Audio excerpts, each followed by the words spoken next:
I've got something special to show off to you guys today, as well as to myself, because INNOCN is sponsoring this video for me to check out their 34 M1R gaming monitor. This thing is packed with specs at a really great price point, and I can't wait to experience it myself and to show it off to all of you. So this thing is a 34-inch ultra-wide monitor, which means that it has a 21:9 aspect ratio, which is how you should consume media content. It's beautiful. Gaming, you know, it depends on the game whether or not it supports ultra-wide resolutions, but it tends to be a little bit more immersive, especially considering that this thing has a 1500R curve, which means it can wrap around you a little bit to make it a little bit better. But not only is it ultra-wide, not only does it have that curve, but it's also a mini LED panel. And mini LED monitors should open it the other way. So first up, when you're opening a monitor box, make sure you know which way the accessories are. But as I was saying, mini LED monitors and mini LED panels are exciting for a couple of reasons. While OLED's the talk of the town, really, it becomes cost prohibitive when you're looking at getting a display of a decent size, which this 34-inch ultra-wide falls into.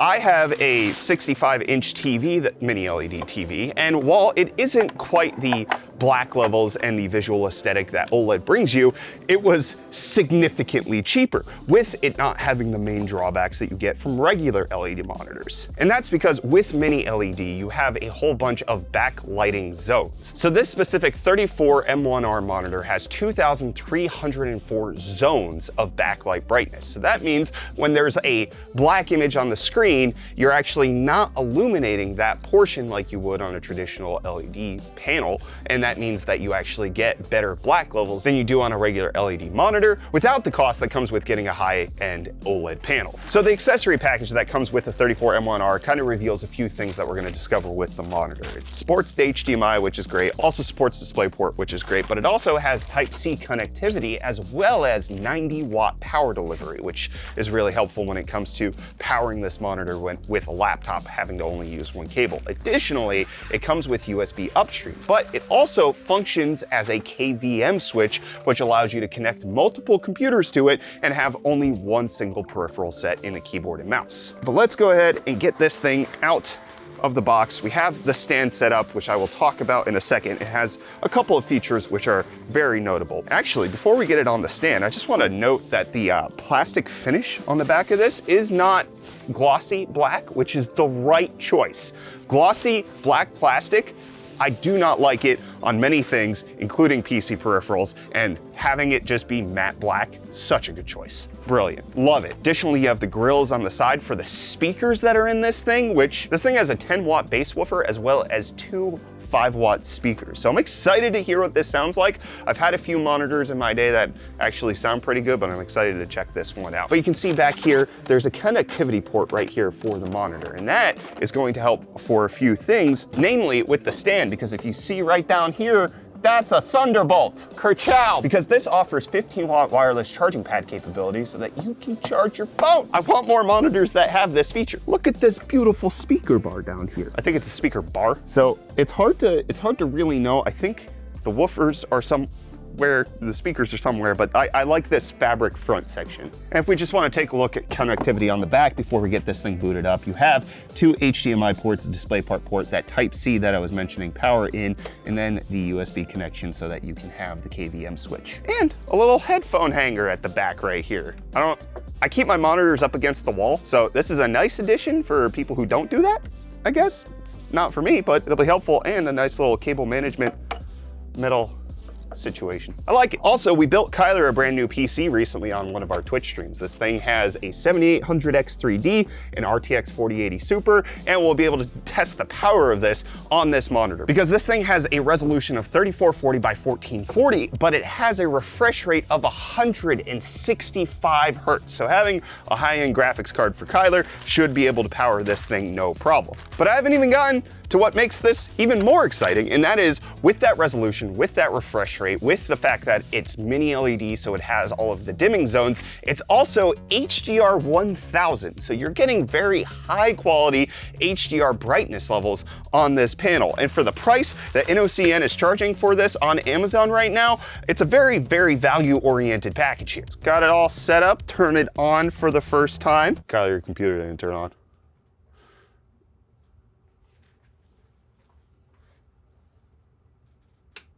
Nice. There we go. Just needed a second. I really like this PC. The hydrangea blue on this tower is gorgeous. Ooh, select default language. So in the menu, you have a lot of the typical settings. You can set the different color temperatures or the calibrations for the monitor, including Adobe mode, sRGB, DCI-P3, which is all really good to have. You can also change the gamma levels and the different sharpness, shadow balance, blue light, all of that good stuff, which is what you would want to see from a monitor to keep control of it. But you also get things like the ability to turn on HDR, change the aspect ratio, and turn on things like adaptive sync to make sure that you're getting the smoothest gameplay possible, change the response time, adjust the refresh rate, add a gaming crosshair if you want, turn on the ambient light. But one of my favorite settings when it comes to this monitor, something that you don't see typically on monitors at this price point or with this situation, is that it has picture-in-picture and picture-by-picture mode. So you can either have one input up here and then one down here, or you could have two images side by side. Now, we will have to adjust the resolution to get this to look proper, but one of the things that excites me is that you typically find this on things like 32:9 super ultra-wide monitors, not necessarily regular ultra-wide monitors like this. So having 21:9, this allows you to get a little bit more flexibility in case you want to add another computer or a console, or you want to play with your friends side by side. Additionally, for the picture-by-picture, it has phone support. That's one of the options right here for you to be able to choose which one that's going to be. So you can choose the main source, and then the sub-signal source is what they call it, for which other display you want. And that can still be the HDMI, the Type-C display port. It does not appear like that's going to be a problem for you to choose. And you can also choose which one's going to be the audio source and then swap which side each one's going to be. So if Kyler wants to continue playing Final Fantasy VII Remake on his PS5 and I want to play Final Fantasy VII Rebirth on my PS5, we can share the same monitor. Just don't look at my side of the screen because there's going to be spoilers. Woo! Wireless charging is turned on. Additionally, it says it has a microphone, which I'm intrigued to check out in terms of how helpful that can be. I want to charge my phone. It's working. I mean, that's just helpful. If you're sitting at your desk, you don't want to use a cable, nothing like that. It's just it's just neat. All right, let me turn off this picture-by-picture mode. We don't need it for right now. My only complaint when it comes to interacting with the menu is that this little joystick down here, pressing in does not select. Pressing in turns it off. You have to actually go to the right to select, and that just feels unintuitive for my brain. That's not how I'm used to using joysticks like this. You have to use the directional sides of this joystick, and anything with pressing in will just turn off your monitor, which is a little frustrating, but it's something that you can get used to when it comes to muscle memory and everything there. Kyler, please log into your PC for me. What is this? JFK Dexter. No wonder your computer's so slow. Look at this. It's only going at 20 megs a second. Man, it's running off of a laptop hard drive. No. So I just had to go through the horrible experience of the fact that Kyler is running this off of a very small laptop SSD, and he didn't even have 10% space left. You had 500 megs when I tried to install the NVIDIA drivers. It's not the lowest. Oh my goodness. So while we're waiting for games to install, this is bad. And you're still missing the 7,200 RPM. No, you don't. You have 5,400 RPM drives. Let's go ahead and take a listen to some music. We're at 50% volume. That's not bad. That's pretty clear. Like for speaker monitors, it's... All right, let's bump up the volume.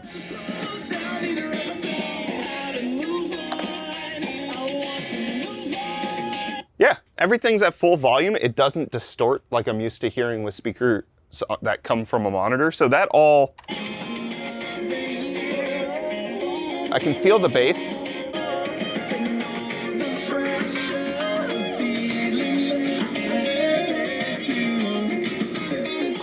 I mean, this won't replace studio monitors or anything that's, you know, a dedicated setup, but if you are looking to just have an all-in-one solution, this sounds perfectly viable when it comes to actually listening to music or hopefully playing games, when we can get to that in a second once Kyler's computer's done downloading things. You know, it was fine for you to run off of small SSDs and hard drives when you're at home, but as soon as you bring this thing to work, this becomes an actual problem for me. I didn't know it was gonna be here for this long. Ugh.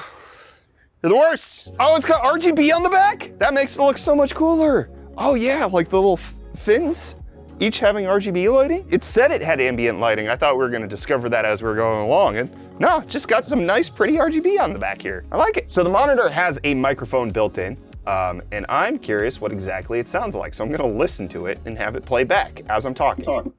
Hello? Hello? Bad way to test it. That actually sounded pretty clear though, even though I was sitting a little far away. Let me do like a official microphone test, which delays it a bit. Hey, my name's the guy who's talking to the microphone and I want to hear what it sounds like. Okay, it's working, but I want it to repeat it back to me. I have Audacity. Yeah, how long is that gonna take to?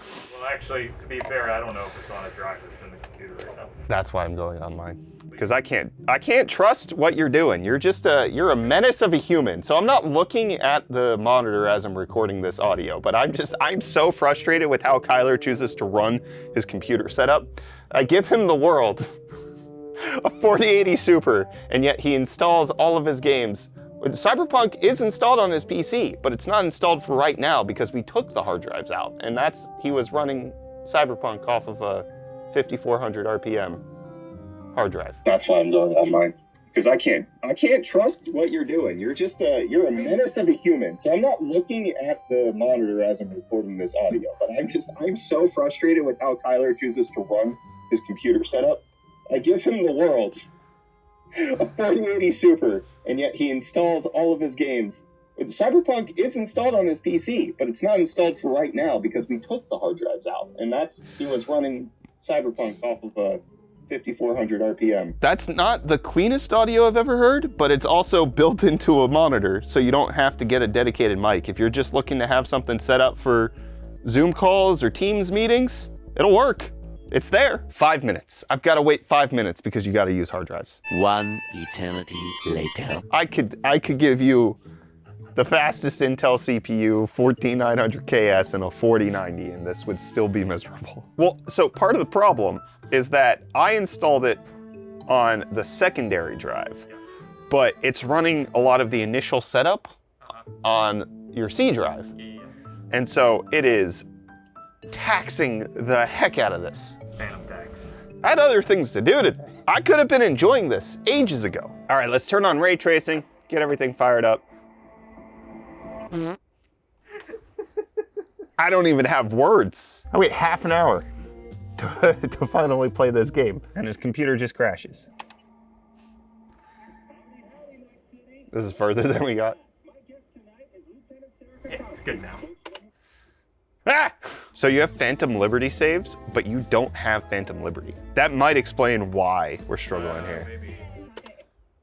Nope, that wasn't the problem. You know what I'm gonna do? I'm gonna do an OLED test. Let's do some of the other stuff before we do the gaming. Yeah, so just mentioning the advantages of mini LED. If you look at the black levels that are appearing, they seamlessly blend into the borders where this video is not being displayed, because these pixels aren't being illuminated and then these pixels aren't being illuminated because of the 2304 zones of brightness. So this looks fairly crisp, and the black levels look true to life, which is really what you're trying to get with OLED, is that things have a much higher appearance of contrast because it's actually off. You're not competing with light, and we're getting the benefits of that on this INNOCN mini LED monitor. Let's do the Blur Busters UFO test. On the 165 FPS one, there is not much ghosting or image retention happening. Like, everything looks crisp and solid as I'm tracking it. I like it.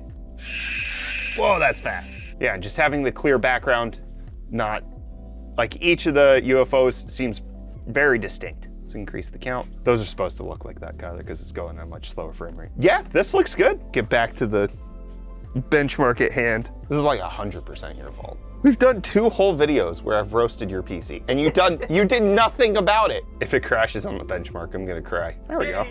That's working. We're not fully utilizing the 165 hertz refresh rate, but we're up there, and this is looking pretty solid. The contrast levels with the dark scenes and the bright environments is looking good. Very bright scenes.